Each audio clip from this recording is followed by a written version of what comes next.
दोस्तों, आज हम बात करते हैं हनुमान बेनीवाल जी से। और हनुमान बेनीवाल जी सीधा आपसे बात करते हैं और सीधे तरीके से बात करते हैं। आज कितने दिन हो गए आपको ऐसा ही भर्ती के आंदोलन के लिए? आज 6ठा दिन था आपका। कितने लोग आ रहे हैं आपके? 20, 30, 40 या 50? और वो है कौन? उनमें से एक सिंगल भी बेरोजगार छात्र नहीं है। सारे के सारे वो लोग हैं जो आपके आजू बाजू में घूम रहे हैं। और कुछ फर्जी बेरोजगार नेता। और फर्जी बेरोजगार नेता कौन से है? जिनसे 10वीं क्लास पास नहीं हुई थी, 10th क्लास। ठीक है, बाकी आगे की बातें छोड़ो, आप कंपटीशन की बातें छोड़ो। जिनसे 10th क्लास पास नहीं हुई थी, ऐसे लोगों के साथ आपने प्रेस कॉन्फ्रेंस करी, अपने बगल में बैठाया उन लोगों को। और आप चले हो क्या? ऐसा ही भर्ती के जो चयनित अभ्यर्थी हैं उन पे सवाल उठाने के लिए आप चले। सवाल उठाना तो दूर, वो जो बच्चे हैं वो जितनी मेहनत करके लगे हैं और कितने गरीब, शोषित और किसान परिवारों के बच्चे इस भर्ती के अंदर लगे हैं ना, उसका 10वां हिस्सा भी नहीं है वो फर्जी बेरोजगार नेता जो आपके बगल में बैठते हैं। और आज मेरा ओपन चैलेंज है उनसे, 10वीं का पेपर सोल्व करके दिखा दे वो। मैं नाम भी नहीं लेना चाहता उनके, क्योंकि लेना ही क्यों है? और किन लोगों के नाम ले? क्या डिजर्व करते हैं वो हमारे बच्चों के साथ में मुकाबला करेंगे जो कि मेरिट से सिलेक्ट होकर के आए हैं। और इतना ही दम है, हम नहीं रोक रहे आपको, हम नहीं आ रहे आप तुम्हारे पास में। अगर दम है तो करो आंदोलन और पूरी तैयारी के साथ करो, जितने लोगों को करना है। लेकिन पब्लिक को सच्चाई पता है, ये जो जनता है ये सब जानती है, सबको पता है कि इस केस के अंदर पूरा का पूरा क्या है। ऐसा ही भर्ती एकमात्र ऐसा केस है जो राजस्थान से पेपर माफिया को जमीन से उखाड़ने के फेंकने के लिए पर्याप्त है। मैं खुद सत्येंद्र राव नाम है मेरा, झुंझुनू जिले से आता हूँ।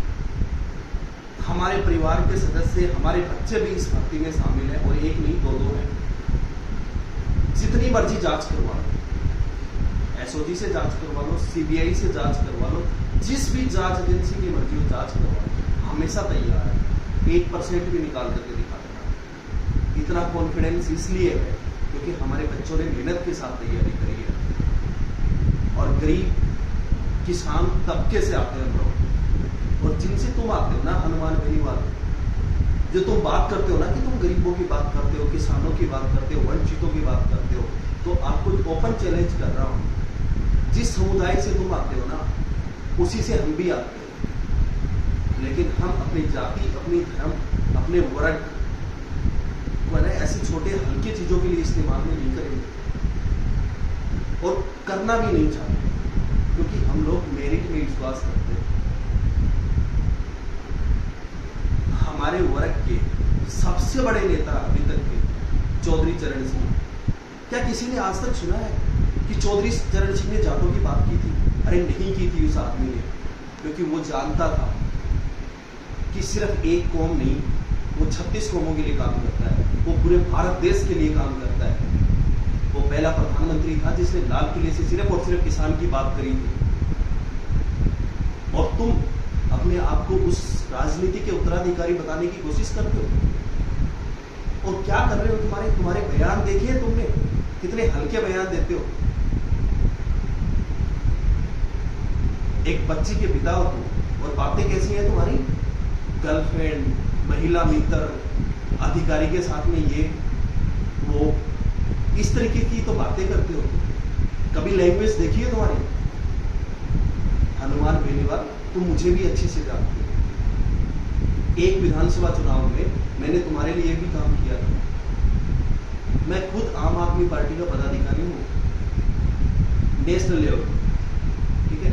लेकिन फिर भी भजनलाल सरकार और राजस्थान के मुख्यमंत्री भजनलाल की इस पर्टिकुलर मामले में, ऐसा ही भर्ती के मामले में जोरदार तारीफ करना चाहते हैं। और वो काबिल तारीफ इसलिए करना चाहते हैं कि वो निष्पक्ष जांच कर रहा है बंदा। कितने आरोप लगा लिए उस पर आपने, कितने महीनों से केस चल गया, लेकिन उस बंदे ने हमेशा एक ही बात कही, जांच चल रही है, जांच निष्पक्ष तरीके से हो रही है और जो भी दोषी है वो पकड़ा जाएगा और पनिश किया जाएगा। क्या कभी उसने बात की कि किसी को छोड़ दिया जाएगा, किसी को बचा लिया जाएगा? वो हमेशा से कहता है कि मगरमच्छों तक पहुंच करके रहूंगा। तुम अपोजिशन वालों ने उसे बहुत उकसाने की कोशिश की, बट उस बंदे में पेशेंस है, धैर्यशील मुख्यमंत्री है वो। उसे पूरे राजस्थान की चिंता है। उसको पता है अगर राजस्थान से पेपर माफिया को उखाड़ना है तो ऐसा ही भर्ती उसका काल बनेगी उन पेपर माफियाओं का। और यही कारण है कि आज पेपर माफियाओं में इतना जोर लगा रखा है। अरे क्या नहीं किया इस पेपर माफिया सिंडिकेट पे, पूरी राजस्थान की जनता जानती है।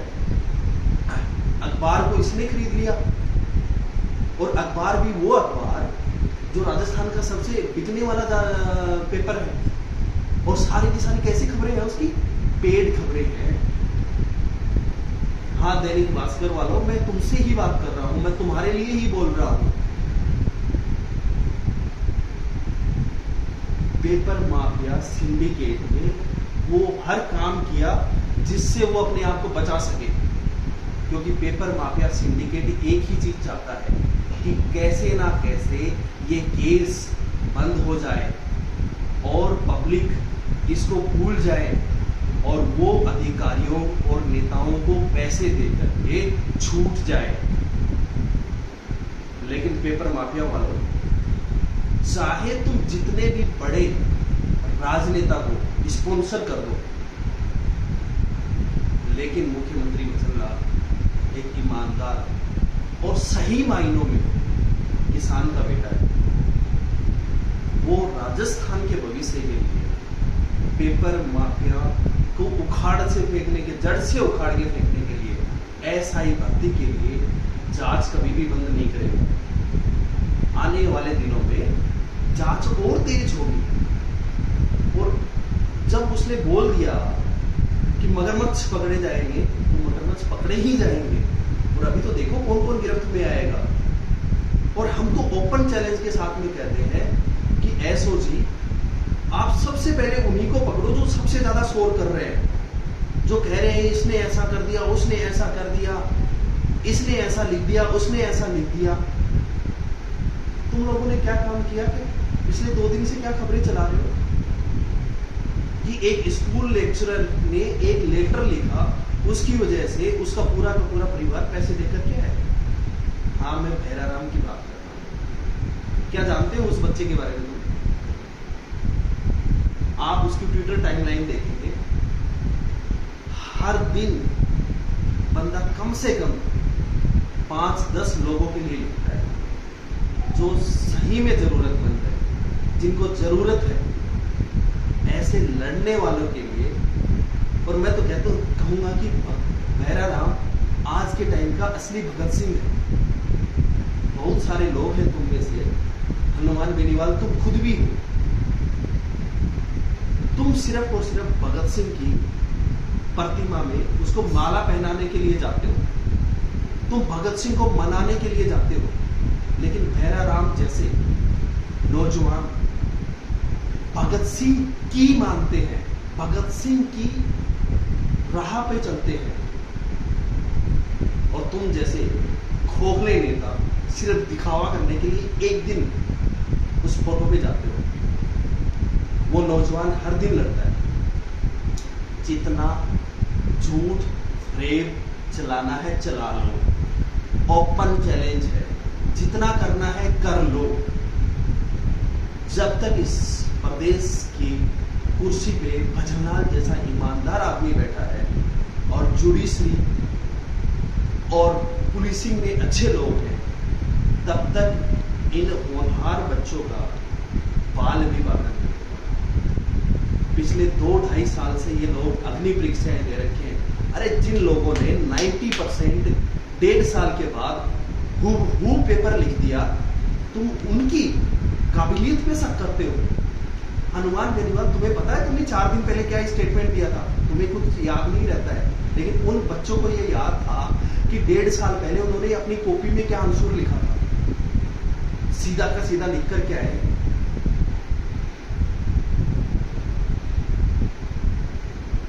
सबसे जरूरी यही बात, राजस्थान की जनता तो हम लोगों के साथ में है।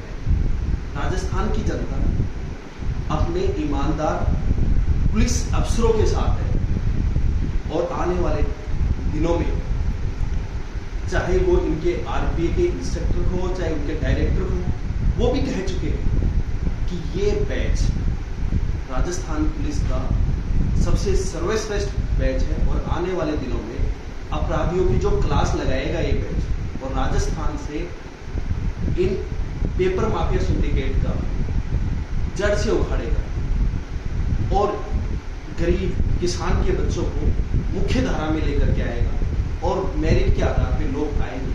तो ये जरूरी है, ऐसा एक चाबुक चलना चाहिए था और वो चाबुक चल चुका है। चाहे तुम जितना जोर लगाना है वो लगा। तो हनुमान बेनीवाल अभी भी वक्त है, अपने सामने की भीड़ देख लो, लोगों का रिस्पॉन्स देख लो, वापस आ जाओ। ये अगर आपको राजनीति में सफल होना, मैं 100% इस बात पे सहमत हूं कि आप एक लड़ाका हैं। ऐसी बात नहीं है कि आपने अच्छे काम नहीं किए। किसान आंदोलन में आपने एनडीए सरकार से बात है, आपने बहुत अच्छा काम किया, हम तारीफ करते हैं। उस समय हम तुम्हारे साथ थे और पीछे जाकर के मेरी खुद की सोशल मीडिया पोस्ट देखे ना, मैंने आगे आकर के लिखा था कि सिर्फ नॉर्थ इंडिया में एक ही लड़ाका बचा है, वो है हनुमान बेनीवाल, जो किसानों के लिए बात छोड़कर आ गया। लेकिन यहाँ पे तुम गलत जा रहे हो, हम तुम्हें समझा रहे हैं, ठीक है, कि ये ओछी राजनीति मत करो, ये सस्ती राजनीति मत करो। और इसी का नतीजा है विधानसभा में पहले तुम्हारे 3 एमएलए थे, उसके बाद तुम सांसद बने, ठीक है, अपनी खुद की सीट आ गई। तो ये जो अहंकार जो तुमने पाला है उससे बाहर आ जाओ। और तुम्हें ये लगता है कि ये जो तुम्हारे आसपास में ये जो चिंटू बैठा रखे थे ना, तो तुमने जो प्रेस कॉन्फ्रेंस में, तुम्हें क्या लगता है ये सत्ता दिला देंगे? सबको पता है कि ये कौन है। और ये जो चिंटू है जो तुम्हारे बगल में बैठे थे, जो थोड़े दिनों पहले टंकी पे चढ़ गए थे, तो ये तो खुद क्राइम नहीं किया है ये लोग हैं। उस दिन देखा नहीं किस तरीके से एक पुलिस अफसर के साथ में इन्होंने कैसा व्यवहार किया था। और इनकी खुद की मकान मालिक क्या बोल रही थी इनके बारे में कि इस जैसा नालायक लड़का मैंने आज तक नहीं देखा। और एक जो तुम्हारे बगल में बैठा था, जो इस तरफ बैठा था, उसकी गालियां मैं तुम्हें सुनाऊंगा तो तुम्हें समझ में आ जाएगा कि वो कितना मतलब शरीफ है। तो हनुमान बेनीवाल आपसे पुनः आग्रह है, आपको सलाह भी है कि अपने अगल बगल में जो चिंटू बैठा रखे हैं, इन चिंटुओं को छोड़ दो और अच्छे मुद्दे उठाओ। राजस्थान में बहुत सारे अच्छे मुद्दे हैं और राजस्थान में आप जैसे लड़ाके की जरूरत है। हम राजस्थानी एक नागरिक के तौर पे ये चाहते हैं कि हमारे पास में भजनलाल शर्मा जैसा ईमानदार मुख्यमंत्री हो, लेकिन उसके सामने एक मजबूत विपक्ष का भी नेता हो और वो भूमिका आप निभा सकते हैं। आपने कई बार सुना है, बचपन से हम सुनते आए हैं वो वाली कहानी, भेड़िया आया भेड़िया आया भेड़िया आया, और एक दिन सच में भेड़िया आ गया था। लोगों ने क्या समझा, वो झूठ बोल रहा है, और वो भेड़िया सारी भेड़ों को खा गया। आज आप क्या कर रहे हो? आज आप झूठ मूठ की कहानी बना करके हर किसी को कटघरे में खड़ा कर रहे हो और उसे दोषी बताने की कोशिश कर रहे हो। तो ये जो भेड़िया आया इस कहानी को दोहराओ मत। एक दिन सच में ये पेपर माफिया पूरा का पूरा पेपर लूट ले जाएंगे, ठीक है? उस दिन कोई विश्वास नहीं करेगा। जिसका मर्जी आया आपने उसका नाम ले दिया कि वो भी चोर है, ये भी चोर है। आपको पता भी है, अगर आपको पता है कि सच में आपने जिन लोगों का नाम लिया है वो चोर है, तो सीधा एसओजी के पास जाइए, प्रूफ दीजिए और उनको जेल में डालिए। हम आपके साथ खड़े होंगे, मैं पर्सनली आऊंगा आपके साथ में। तो ये हर किसी को जो भी कोई दिखता है उसको ये मत बोलो कि चोर है चोर है। यही काम आपके दैनिक भास्कर ने किया था, उठा करके 56 लोगों की लिस्ट छाप दी अखबार में। और दैनिक भास्कर वाले ने तो इतना भी दिमाग नहीं लगाया, उसके जो रिजल्ट छपा था, जो रो नंबर थे, वही सीरियल वाइज छाप दिए उसने। अरे भाई साहब, नकल करने में भी अकल लगानी होती है, थोड़े आगे पीछे तो कर देते नाम, ऊपर नीचे कर देते। तो ये जो 15-20 जो चिंटू हैं, जो सोशल मीडिया पे लगे हुए हैं, बाकी और जगह पे लगे हुए हैं, जो पेपर माफिया के पैसों के दम पे ये सब कुछ कर रहे हैं, उनके कहने पे बताओ हनुमान बेनीवाल आप सच्चे नहीं हो। आपके आजू बाजू में वो लोग हैं जिनको पेपर माफिया स्पॉन्सर कर रहा है, जिनको पेपर माफिया पैसे दे करके कर रहा है, क्योंकि उसको डर है कि मेरा नंबर आने वाला है, जेल की सलाखों के पीछे मैं जाऊंगा, वो पेपर माफिया जाएगा। तो इसलिए बेचारे नौजवानों पे आप इस तरीके की उंगली मत उठाओ, और जो सही में है उसको पकड़ो। तो ये जो भेड़िया है कि जो आपने रट लगा रखी है पिछले 5-6 दिन से लगा रखी है, इसको बंद करो और एसओजी के साथ जाकर के खड़े होंगे, और जो सही में कल्प्रिट है, जो सही में अपराधी है, उनको दिलाइए।